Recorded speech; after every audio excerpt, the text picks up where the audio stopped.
عبد الرحمن بن عوف رضی اللہ تعالیٰ عنہ کے بارے میں، وہ پہلے 10 صحابہ میں آتے ہیں، پہلے 10 صحابہ.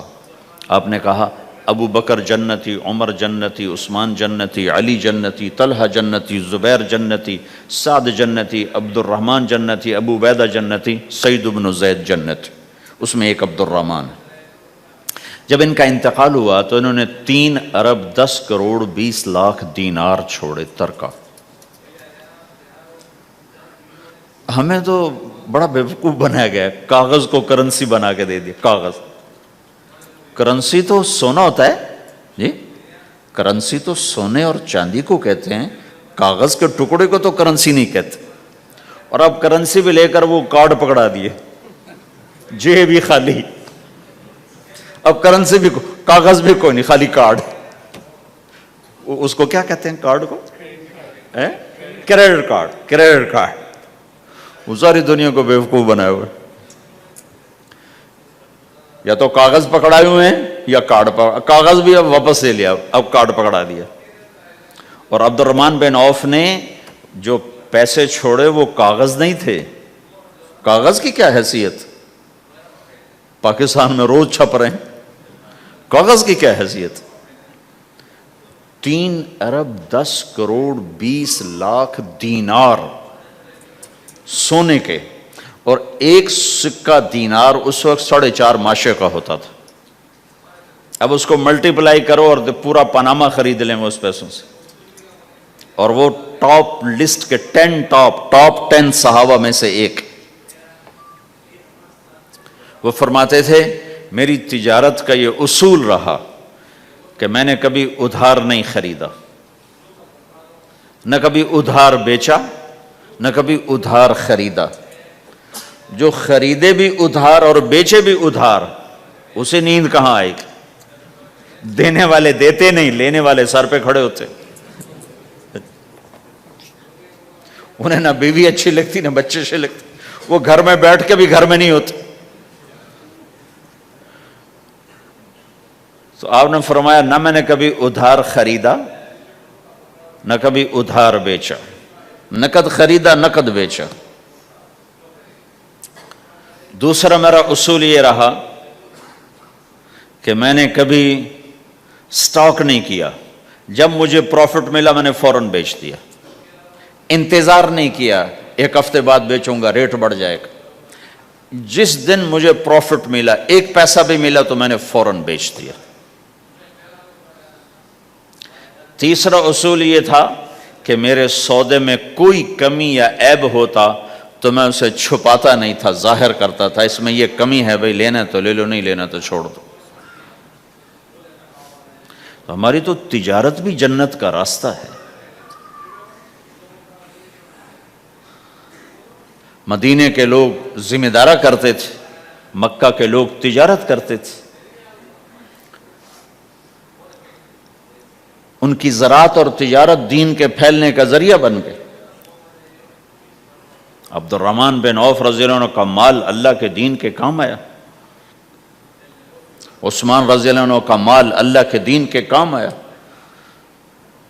جنگ تبوک میں 10,000 آدمیوں کا سامان حضرت عثمان اکیلے نے دیا.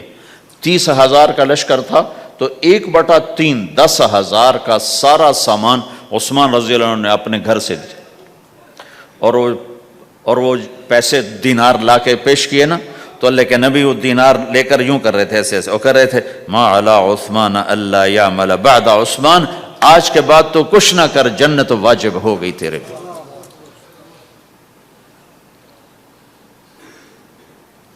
تو بھائیو ہمارا دین صرف ہمیں عبادت نہیں بتاتا، بازار کی زندگی بتاتا ہے کہ مسلمان بازار میں کیسے ہوتا ہے. کسی کے ہاں ملازم ہے تو اس کی نوکری کیسی ہوتی ہے، اس کی دیانت کیسی ہوتی ہے، اس کا بول کیسا ہوتا ہے. وہ پیسے پہ قربان نہیں ہوتا، وہ پیسے کو ایمان پہ قربان کرتا ہے. تو آپ کی تجارت بھی دین کے پھیلنے کا ذریعہ بنے گی. کہا یا رسول اللہ مسلمان جھوٹ بول سکتا ہے؟ ہم نے کہا جھوٹ نہیں بول سکتے. آپ نے فرمایا میں اپنے امت میں ہر عیب کی توقع رکھتا ہوں کہ میرا امتی ہر گناہ کر سکتا ہے لیکن دو کام نہیں کر سکے گا اگر وہ میرا امتی ہے، ایک جھوٹ کبھی نہیں بولے گا، ایک دھوکہ کبھی نہیں دے گا۔ اور یہ دونوں کام ہمارے پورے عروج پر ہیں۔ تو مسلمان دھوکہ نہیں دیتا کسی کو، مسلمان جھوٹ نہیں بولتا۔ تو اللہ کے نبی نے یہ نہیں فرمایا جو نماز نہیں پڑھتا وہ وہ مجھ سے نہیں ہے، میری امت میں سے نہیں، جو روزہ نہیں رکھتا میری امت میں سے نہیں ہے، زکوٰۃ نہیں دیتا میری امت میں سے، یہ نہیں کہا۔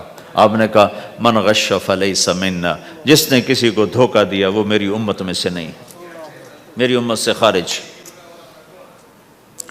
تو آپ کی تجارت پاناما میں ایسی تجارتوں کو وہ اسلام کا بولتا ثبوت بن جائے۔ آپ کی جاب ہے تو ایسی ہو کہ اسلام کی پورا انڈونیشیا جو مسلمان ہوا ہے، مسلمان تاجروں کی تجارت سے مسلمان ہو۔ ملائیشیا، انڈونیشیا، فلپائن، ان علاقوں میں جتنا اسلام پھیلا ہے یہ تاجروں کی محنت سے پھیلا ہے۔ کہاں کے تاجر؟ یمن کے عرب تاجر، ان کے عالی اخلاق، ان کا سچا بول، ان کا صحیح ترازو، اس نے لوگوں کے قلوب کو پھیر دیا کہ یہ پیسے کے غلام نہیں ہیں۔ تو ہماری تجارت اس لیے نہیں کہ ہم پیسہ بنائیں، ہماری تجارت اس لیے کہ ہم تجارت میں اللہ کے احکام زندہ کریں، جس میں سب سے بڑا حکم سچ بولنا ہے اور دھوکے سے بچنا ہے، اور غلط کاروبار سے، غلط کام سے بچنا ہے۔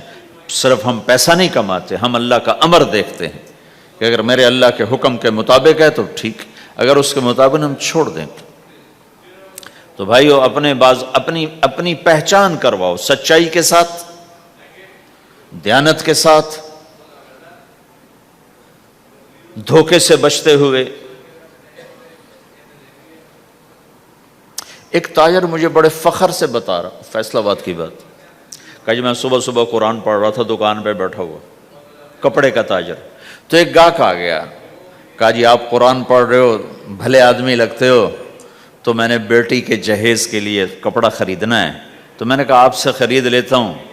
تو وہ پھر ہنس کے کہنا جی میں نے 16 روپے میٹر والا کپڑا 48 روپے میٹر میں بیچ دیا۔ میں نے کہا واہ بھائی واہ، قرآن کی قیمت بڑی تھوڑی لگائی تو۔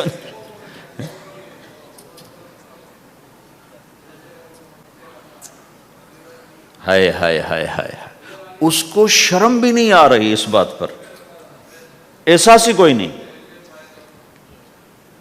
کہ اس نے قرآن پڑھتے دیکھ کر اعتماد کیا، اور اس نے قرآن سے ہی اس کو دھوکہ دیا کہ پورے بازار میں 16 روپے گز ہے وہ کپڑا، وہ 48 روپے اس کو بیچ رہا ہے۔ اگر اپنے نبی کی بات سنو، آپ نے کہا سچا تاجر قیامت کے دن نبیوں کے ساتھ کھڑا کیا جائے گا۔ کیوں؟ کہ ہر موقع پہ جھوٹ بولا جا سکتا ہے، پروفٹ کمایا جا سکتا ہے، دھوکہ دیا جا سکتا ہے، فراڈ کیا جا سکتا ہے، اور اس سے بچتا ہے بچتا ہے بچتا ہے بچتا ہے، نہ اپنوں کو دھوکہ دیتا ہے نہ غیروں کو دھوکہ دیتا ہے۔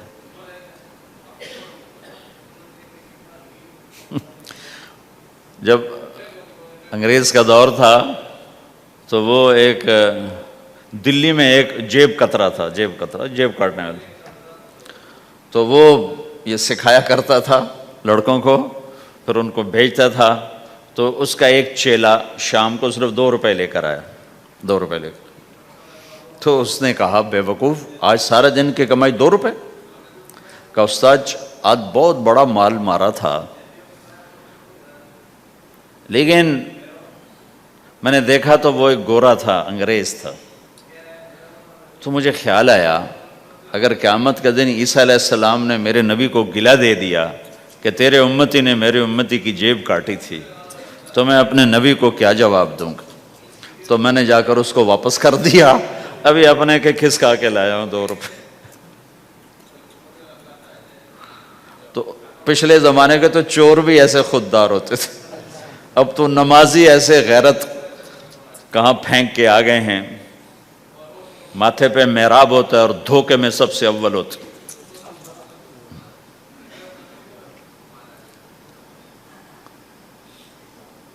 تو ہمارا اسلام صرف اس مسجد کی چار دیواری میں نہیں ہے. ہمارا اسلام تو بارش کے قطروں کی طرح پھیلا ہوا ہے. آسمان کی بلندی ہے، آسمان کی وسعت ہے، جیسے اس سے زیادہ ہمارے دین کی وسعت ہے. تو آپ کسی دفتر میں ہو یا اپنے کاروبار میں ہو تو اس میں بھی اللہ کے نبی نے آپ کو طریقہ بتایا ہے.